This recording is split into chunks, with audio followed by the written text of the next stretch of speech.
Hey, beautiful. Welcome to the Mindset with Mary podcast. I'm your host, Mary. And here we teach busy minds how to live their most authentic life, how to gain confidence, and how to step into their power. Girl, if you've got a busy mind, then stay tuned because each week we're going to dive into topics like mindfulness, resilience, goal setting, self-empowerment, sharing tips and stories to help you navigate life's challenges with grace and confidence.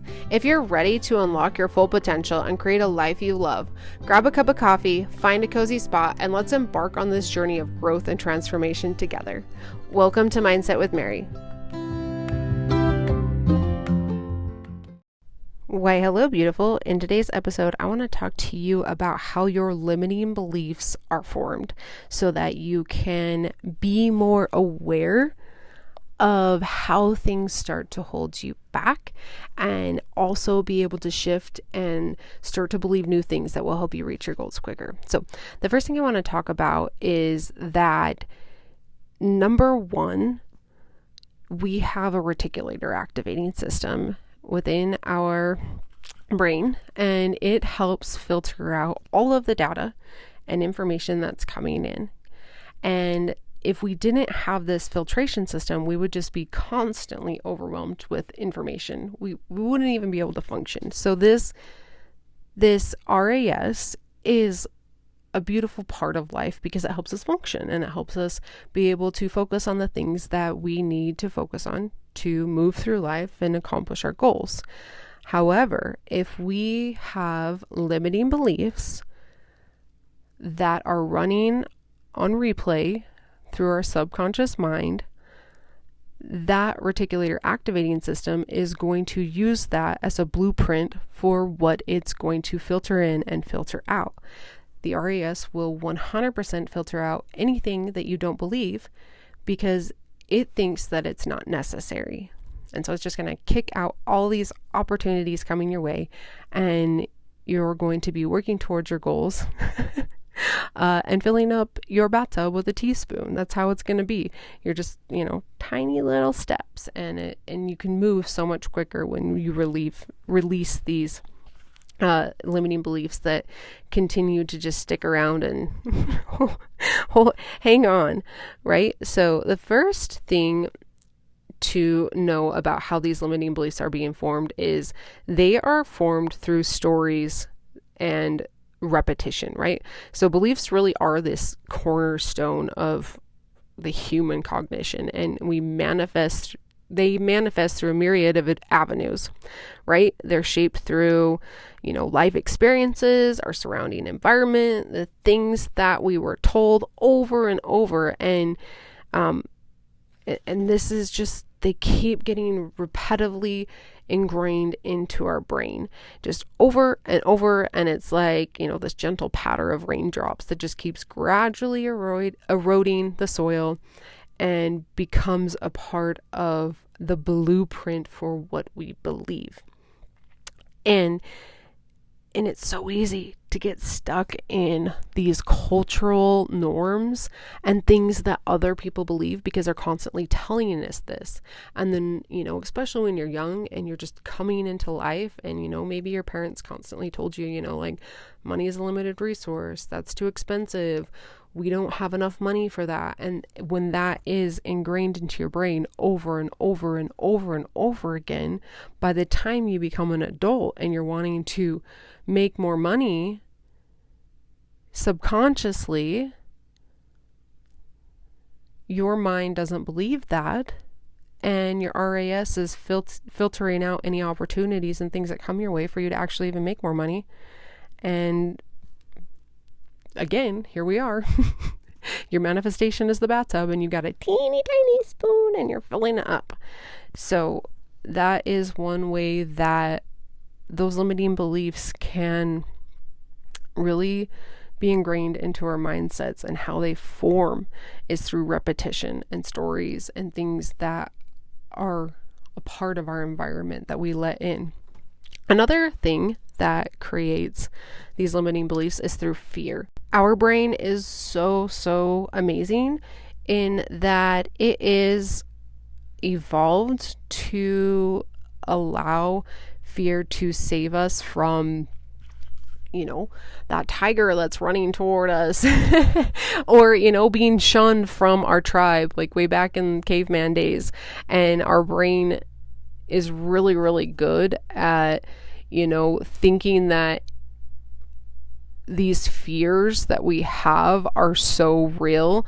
And the more we ruminate in them and the more they come into our life and we let them, the more they become these limiting beliefs and things that are going to, without a doubt, hold us back. One thing I want to note here, and this is something that I read in a book recently called Big Magic. Go and read that book. It's so beautifully written. Fear is boring. As soon as you start to recognize that fear is always going to be predictable and that it's always going to hold you back from living a fun and creative and happy life and an exciting life, the second you realize that, I bet you the more often you're going to feel the fear and do it anyways and go for it, and really just stop to ask yourself, like, is this really a life-threatening thing? Because if it is, then maybe I shouldn't do it. But you know what? This really isn't a life-threatening thing. Me posting a story on Instagram is not going to kill me. And I'm not going to get shunned from my tribe because of it. And if, so-and-so thinks I'm weird because I posted this, that's on them. Like, that's them. We can feel how we want, and we get to do whatever it is that we get to do and live a more exciting and fulfilling life when we recognize that fear is always going to be boring and not fun at all. Okay, so the next thing and reason why our limiting beliefs can be formed, and this kind of goes along the line of fear, but this is more of a bigger piece in life. And this actually, falls out of the realm of what I do, life coaching. I can help you work through, those repetitive like stories and beliefs. And, I can help you work through your fears and help you see that, you're really not like putting yourself in a life-threatening situation. I can help you work through that. But this next one is about trauma. And trauma is one of those things that, you're looking more back into the past and working on some sensitive things, and that's going to take some therapy to work on. But if you have a situation in your life that created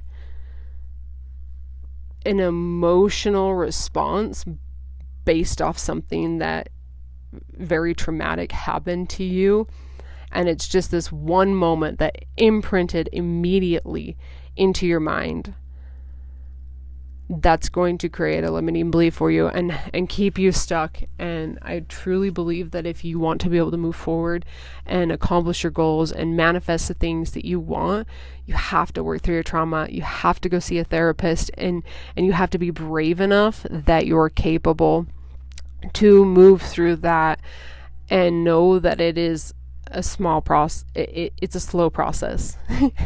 I've been working through the same trauma piece for many, many years and still have so much more work to do. But the more and more I work on it, the more I start to shift that belief, right? And see myself in a different light and know that what happened to me when I was 17 is no longer going to hold that impact on me anymore, because I can see it from a different viewpoint from working on the therapy and the, just that limiting belief with someone who is, a licensed therapist. So those are how your limiting beliefs are formed, and in how they can become a part of you and hold you back.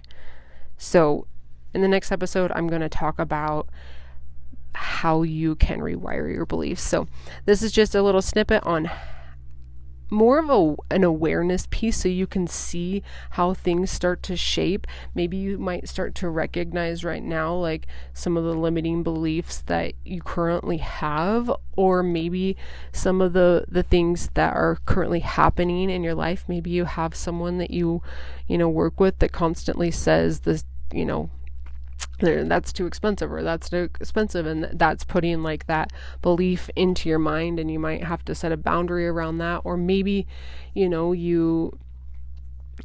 whatever it is, you have a fear of something, and you can kind of just become more aware of it. Or maybe this is just super helpful so that you can help someone else, recognize what it is. Maybe it's your kids. Maybe your kids are, constantly asking you for things, and you keep saying, that's too expensive. I can't buy that. That's too expensive.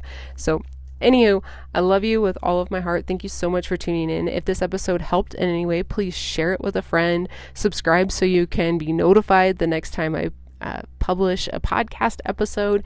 If you are interested in one-on-one coaching where we get to sit down together and curate a plan specifically for you, where we can look at what those limiting beliefs are so that you can become more aware of them, and we can work on those and help you let them go, be more clear on what it is that you want, and strategize the steps that you need to take. And I'm going to be that accountability partner for you, where when you're working towards your goals and you're like, oh crap, I don't know what to do, I'm going to call Mary, and we can work one-on-one together and really just get you the results that you want. So if that's something you're interested in, please go see the link in the show notes. I will post the mindset mentorship there in the show notes. And if you're not ready for one-on-one coaching, there's always the mindset and manifestation journal. That's always going to help you get to where you want to go, with or without a coach. The only thing is that when we work one-on-one, I really get to help curate something that's more specific to you. But the journal is fantastic and amazing. It's helped me in so many ways. It's helped previous clients in so many ways. And I truly believe that this is going to help you. So if coaching's not for you, go grab the mindset journal, and hopefully that can be the piece you need if coaching is not on your agenda as of right now. So anyways, I love you so much. Thank you for tuning in. Have a beautiful day. Thank you. Mwah.